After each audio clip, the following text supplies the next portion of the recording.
Chapitre 37.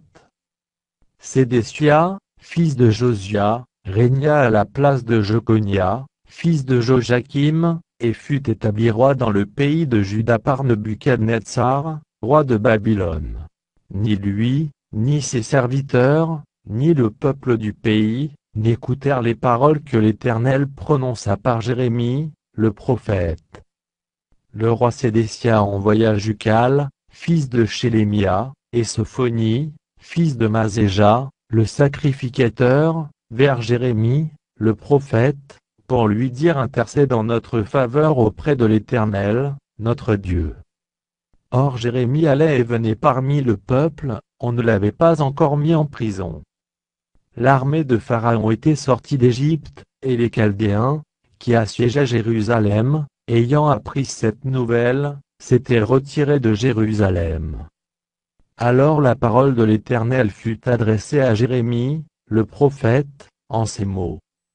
Ainsi parle l'Éternel, le Dieu d'Israël: vous direz au roi de Juda, qui vous a envoyé vers moi pour me consulter: voici, l'armée de Pharaon, qui était en marche pour vous secourir, retourne dans son pays, en Égypte.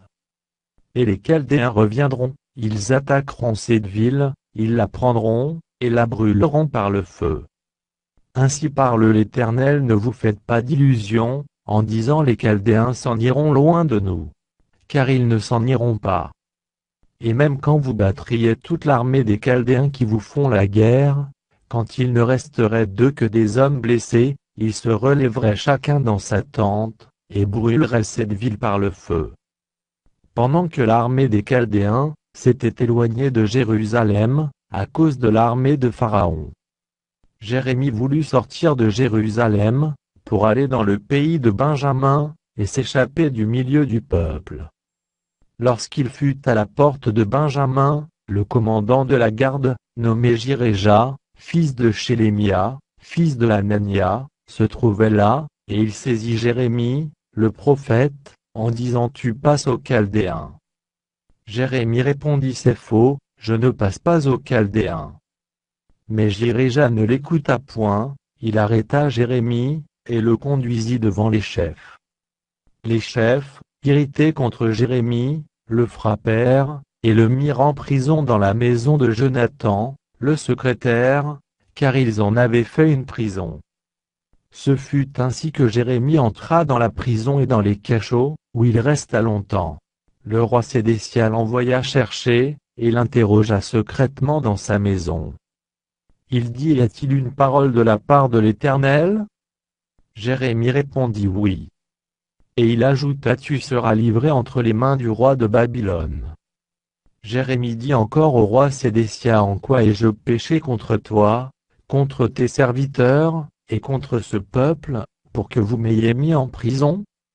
Et où sont vos prophètes qui vous prophétisaient, en disant: le roi de Babylone ne viendra pas contre vous, ni contre ce pays? Maintenant, écoute, je te prie, ô roi, mon Seigneur, et que mes supplications soient favorablement reçues devant toi. Ne me renvoie pas dans la maison de Jonathan, le secrétaire, de peur que je n'y meure. Le roi Sédécia ordonna qu'on gardât Jérémie dans la cour de la prison, et qu'on lui donnât chaque jour un pain de la rue des boulangers, jusqu'à ce que tout le pain de la ville fût consommé.